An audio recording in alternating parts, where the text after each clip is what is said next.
Do you ever feel overwhelmed?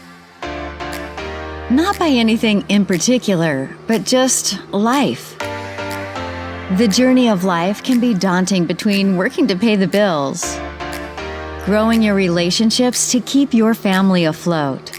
And then, where does that leave time for yourself and your personal health? Welcome to the I Killed My Own Killer book series and podcast, where we are all about juggling and managing all of your responsibilities to be by your side in growing through it all. This brand is here to help you achieve your goals. Whether they are personal and emotional goals you set for yourself, business goals you want to hit in your career, or physical and nutritional goals you want to accomplish to be a healthier version of yourself. Whatever your goals are, stay tuned for tips and tricks to make accomplishing them easier for you. Each episode will help you significantly improve in one aspect of your life or another. Hey guys, it's me, Caitlin, with the I Killed My Own Killer book series and podcast, here to bring you another awesome podcast episode all about personal development and growth. And I was talking to one of our listeners a few days ago, and they've really been struggling to just get a job after COVID. They've really been struggling to just get their foot in the door with many different companies. So they asked me for some tips on job interviews. And if you know my story or my husband's story, that you know a job was not the right thing for us. That is not the path that we chose to pursue. However, this podcast is here to serve all, whether you are an entrepreneur, business owner, an employee, looking for a job. If you are trying to level up in any area of your life, then this podcast is for you. So why wouldn't I do a podcast episode targeted to help you level up in your career, even if it does look a little bit different than, my journey? So that's what this podcast is all about. It's the number one reason why you are not getting selected for that job or that career opportunity that you are really trying to pursue. So stay tuned for what this is all about as I give you some tips and tricks to get more views, to get more attention to your resume, to your profile, and to really just hone in and get that job that it is that you want, and how to walk away from an interview and say, you know what, I killed that, instead of did I do good, and just like spiraling with a million questions of what ifs and what could have gone better in that job interview. I really hope that you leave this podcast episode with the confidence that it is that you have inside of you, that you want to have whenever it is time for you to go into a job interview, versus going into that job interview questioning yourself, some answers that you might give the possible employer. So let's get started chit-chatting about what you should go into a job interview with. Now, for our future viewers and watchers, keep in mind that it is February of 2022 right now. So right now we live in the digital world. There's a major shift happening right now, and it's been happening for a few years now. But if you are the type of person that goes into a job interview with a printed out copy of your resume, kudos to you. Trust me, I understand how that has worked years prior. And I do believe that there are potential employers who look for that in today's world. However, because we are in this digital shift and we're living in a very, very, very digital world, whenever people go to apply for jobs, you should really think about what that potential employer is going to see in the digital age lifestyle that you have. Now, what I mean by that is, what are they looking at whenever they Google you, they Facebook you, they look at your Instagram profile? Because anybody can walk up into a job and have a piece of paper that says all of these lovely things about yourself. But whenever, you leave, that paper only says so much. What really speaks louder than that paper or that resume that you brought into the office is your social media presence.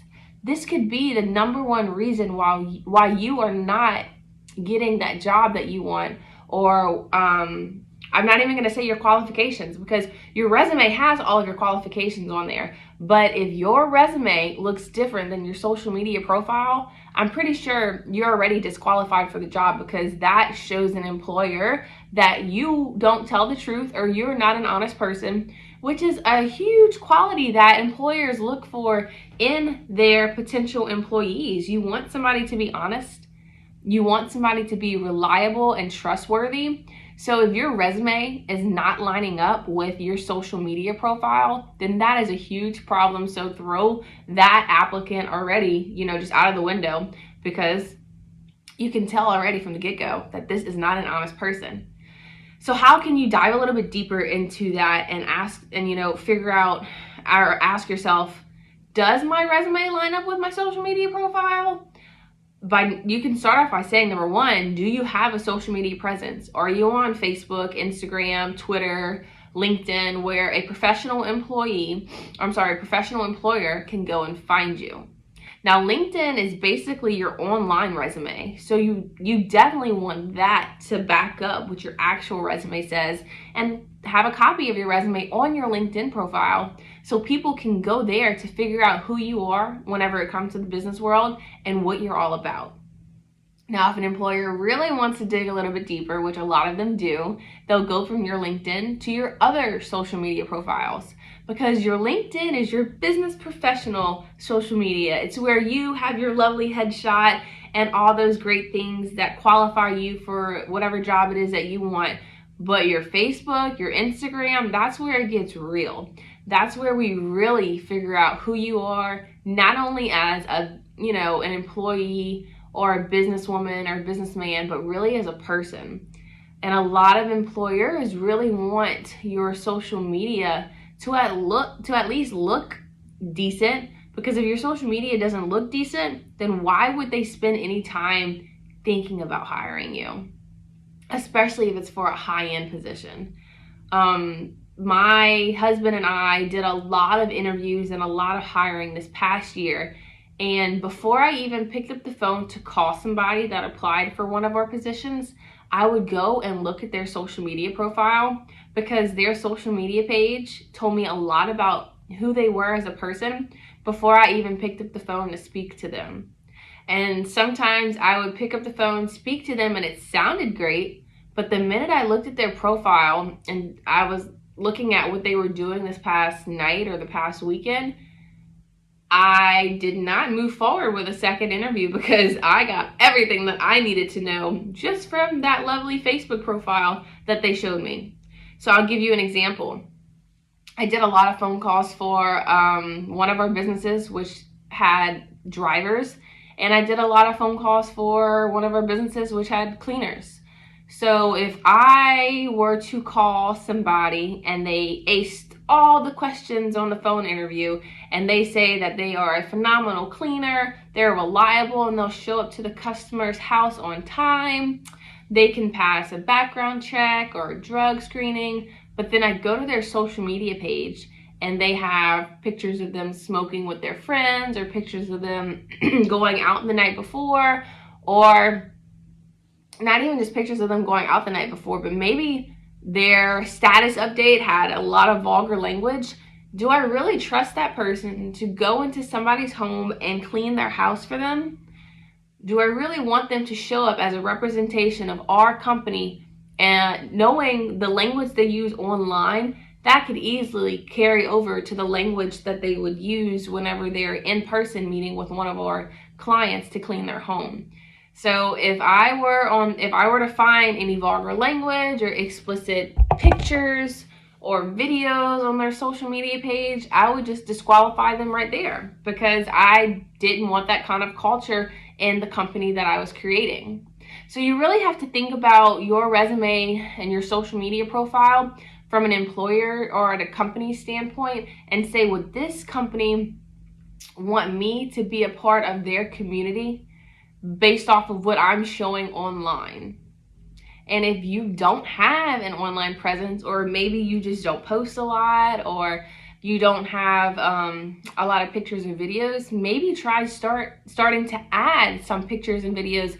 That way, if somebody goes to your profile and they are a potential employer that's going to hire you, they can see how active you are on social media. It's positive, uplifting things that they would want to bring on to their company culture, and they would leave your social media site feeling good about who you are as a person, and then they could possibly want to move forward with you and pick up the phone for a second interview, or have you come into the office so they can sit down to get to know you better because they liked what they saw on your social media. So in a nutshell, that's it. The number one thing that could be killing you, or the number one reason you're not getting the job that you want, is because you're not either active on social media, or the companies are not liking what they're seeing on your social media. So you've got to dig a little bit deeper and either start posting more good stuff that employees will like, or make sure you're removing yourself from that tag that somebody posted you in the club last night, or start to change some of those qualities that you have about yourself to better qualities that a company would want to hire. Why would you be a good hire for a company? Start to post those kind of things on your social media page. The second reason you could not be getting this job that you want could simply be experience. Whenever you go into a job interview and they ask you, do you have experience in X, Y, and Z? Are you thoroughly explaining yourself based off of what you've done in the past, and making the employer feel confident that you could take on whatever job it is that you are applying for? So in 2014, I saw an ad in our campus paper at the Reveille at LSU, where me and my husband were going to college. And I brought this ad to him because he was a biology major. And I told him, you need to go apply for this job, go for the interview, because they're looking for a caretaker. This will be great experience for your resume, since you're going to school for medicine. So go get that experience. And for some reason, he didn't want to do it, but I felt like God put it on my heart for me to go to the interview. Don't even know why that happened. So I went on the interview, and I didn't even know what caretaking was. All I knew was this family had a family member with disabilities who needed help. So I was like, okay, maybe I could help. Whenever I went on the interview, I saw the family member with disabilities, and she needed feeding done. She needed changing done. She just needed a companion to hang out with during the day, somebody to bring her to and from doctor's appointments and different, activities that she wanted to do. And I was a mass communications major, okay? I did not do hands-on stuff with people's bodies and fluids or any of that. I liked creativity and making advertisements for my clients, sitting behind a computer screen and doing stuff, not picking up people and making sure they're taking their medicine, or, stuff that people in the medical field do. I didn't like any of that. I didn't think I was qualified for any of that. So I left that interview thinking, okay, glad I came, not gonna do it. And the next day, I felt it on my heart that I should accept the position because they wanted to hire me.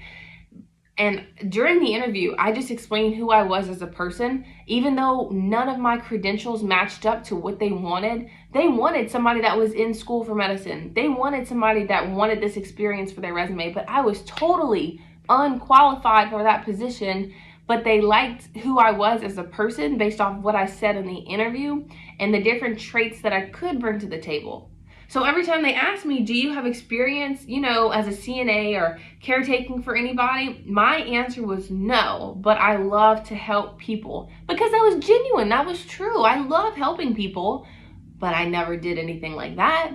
And this family had interviewed a lot of other college students that were going to school for, stuff pertaining to that. Not me, but they still wanted to move forward with me, because when we were doing the one interview, they fell in love with who I was as a person because my answers were honest. So that's a huge thing that we have to make sure we're doing during interviews, is don't go in there trying to please the employer or the company or the person, but you go in there and you stay true to who you are. Now, switching back to number two, the second reason why you could possibly not be getting the position is because of experience. So this job that I had no experience in, I ended up getting. And I was the person's caretaker for 3 or 4 years, like to the point they were at my wedding in 2018. I was her caretaker for a long time. After I graduated LSU, I denied job applications at media companies because I wanted to continue caretaking for this person.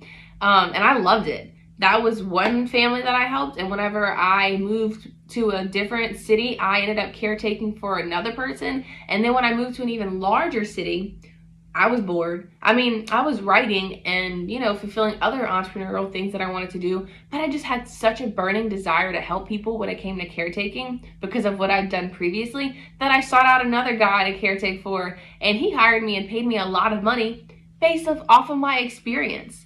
So that's really what I want to get to you is you have to start somewhere. So stay true to who you are, be honest about your answers, but be open to learning a new field and gain all of the experience that you can because you never know where it's going to take you. And sometimes experience can take you further than credentials can. You look at Tony Robbins. He is the guru in motivation and personal development, psychoanalysis, just, changing your brain to think that you can instead of you can't. Tony Robbins, we all know who he is. If you don't, look him up. You'll find great stuff. Well, he was told that he could not do what he wanted to do, which is like psychoanalysis, because he didn't have the correct credentials, okay? But if you look at him now, he is a leading expert in it, not because of his credentials, but because he got out there and he did it. It's the experience that made him who he is today, which is an expert in his arena. So that's going to be the same thing for you in whatever market it is that you're trying to serve. For me, it was caretaking. I still have a dream that whenever my kids are grown and I don't have to take care of them, that I'm going to go back to caretaking, which is working with people with disabilities. I love cerebral palsy. That's really the niche that I worked with and helped families that had a family member with cerebral palsy. So whatever it is for you, if you feel like you don't have the correct credentials for your whatever it is that you want to do, just go out there and start somewhere and get the experience. And you're probably wondering, well, how much do I get paid for doing that? Like, what does my pay rate even look like? Hopefully my personal example can help you out. So whenever I first started caretaking, that one client that I just mentioned, the story where the story began, that family that I told my husband to go, interview for, they had an ad in the paper for maybe $9 an hour. This was in 2014, so it was $9 an hour for a college student looking for experience. I went in for the interview, didn't think I was gonna get it, got it, accepted it, and I started at like $9 an hour. I did that from 2014-ish to 2018, and whenever I left in 2018, I was making, I think with that family in particular, $12.50 an hour. So the way it goes is for families with disabilities, you're paid through a government, like just a third-party agency, because a lot of families, they can't afford it. They already have a lot of other medical bills on top of paying for somebody to come in their home and take care of them. So the government agency could only give me, I think it was an extra 25 cents every 6 months if I checked all the boxes and did what I was supposed to do. So $9 an hour to $12.50 an hour. And based off my budget back then as a college student, it was pretty feasible. So that little $3 an hour pay raise, I accepted it. Like after a course of 4 years, that's what I did, and it worked for my budget back then. And I had other streams of income that I was working on building as well.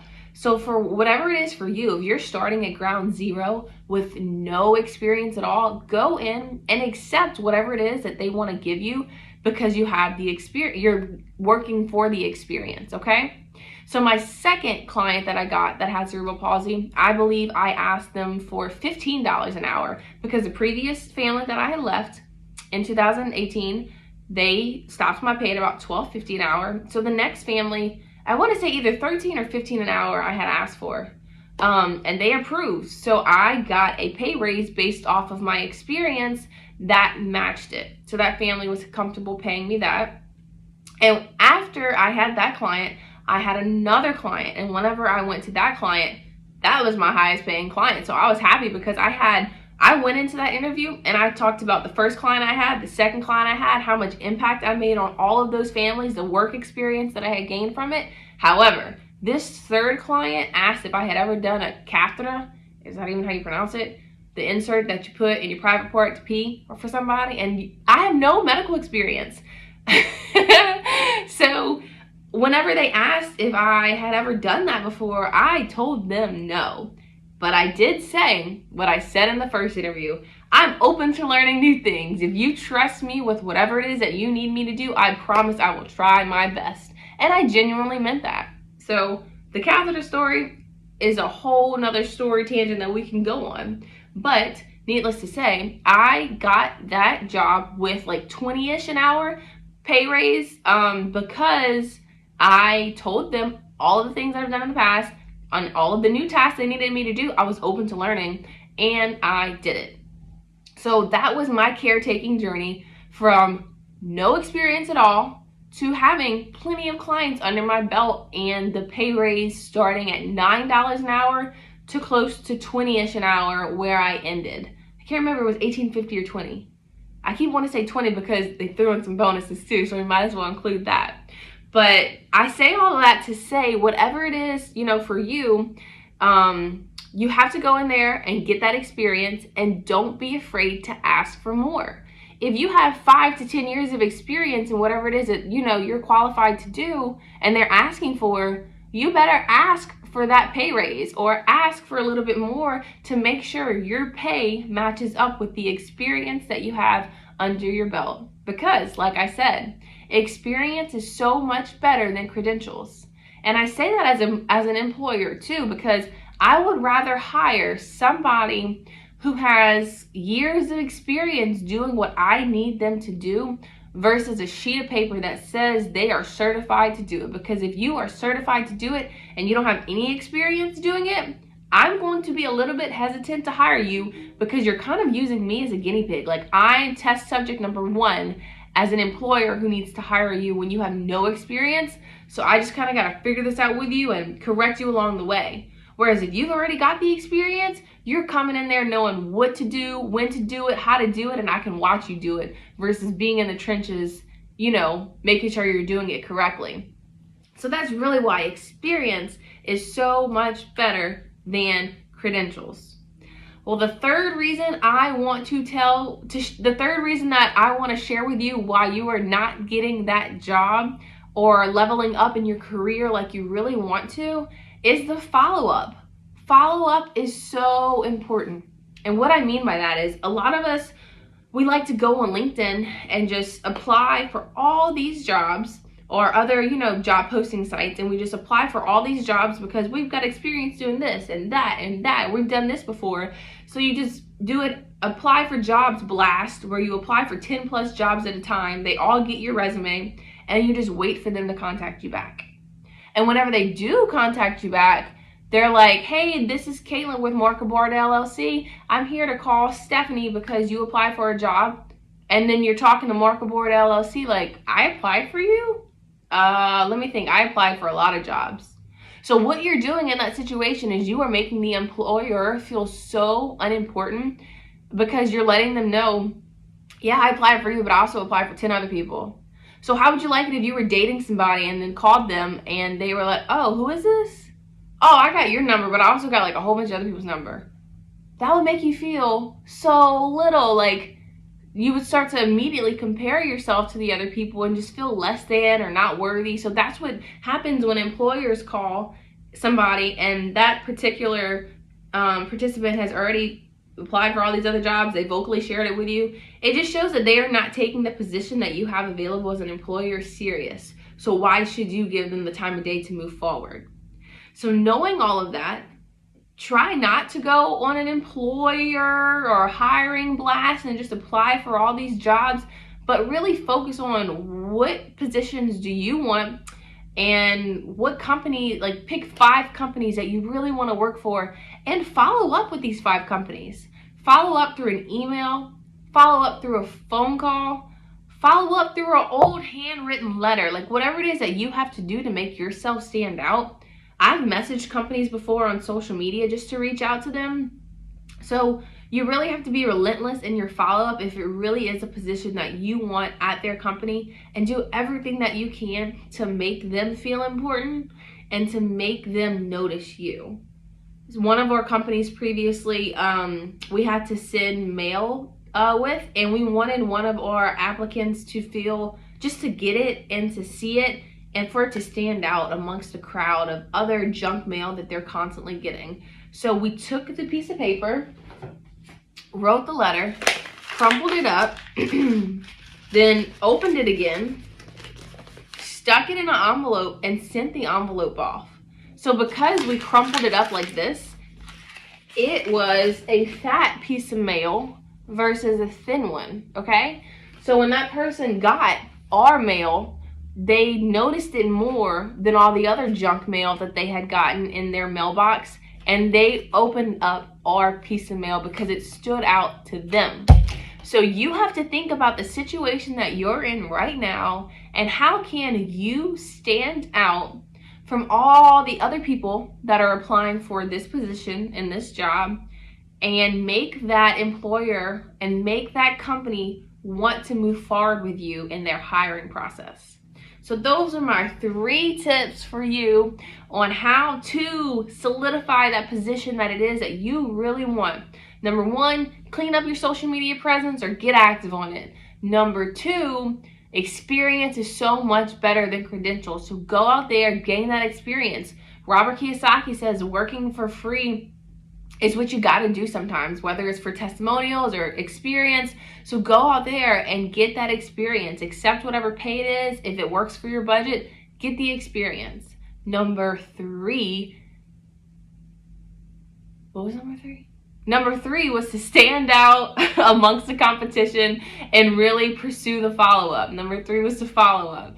So go out there and be relentless in your follow-up. Don't give up, especially if it's for the companies that you want to work for. And just really have the no, I'm not going to lose mentality. I'm going to go out there, I'm going to get this job, and it is what it is. Because if you go in there and you're doubting things, you're already giving that opportunity to come and happen. So I want you to go into your next job interview and don't think the what ifs, what could happen, all these crazy things. Go into your next job interview and say, you know what? I am going to kill this interview. I am going to give that employer, he's going to remember my name and everything that I said, and he is going to want to move forward with me. I'm going to go in there with this company, and she's going to remember me, and I'm just going to be who I am. So be who you are, and please know the basics. Like whenever you go on Pinterest or Google and you're looking up things to do in a job interview, eye contact, dress appropriately, body language, know all of those things. But in a nutshell, these are the 3 things that could really help you level up and kill that job interview. As always, I had a blast with this podcast. Please make sure you like and subscribe to the I Killed My Own Killer book series and podcast so you can keep leveling up and growing with me. Be blessed.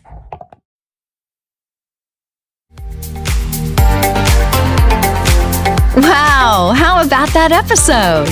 I know you are motivated to kick your butt into gear and become a better version of yourself from this experience of the I Killed My Own Killer book series and podcast. The crazy title of this podcast comes from the original personal development book series. Each book will transform you even more than listening to this podcast. Each book takes a deeper dive into how you can better yourself physically, mentally, emotionally, financially, and even spiritually.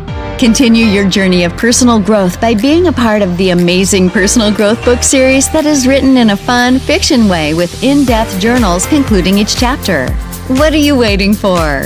Go order your book at www.kfoxworth.com and join the Facebook community in the private Facebook group named I Killed My Own Killer book series and podcast. You don't want to miss out on the full trifecta experience, including the books, the podcast, and the mastermind community in Facebook groups. Keep your personal growth burning desire on fire and be part of it all. It all starts here. So thanks for listening to the podcast, and stick around for more great episodes to keep you growing in all areas of life.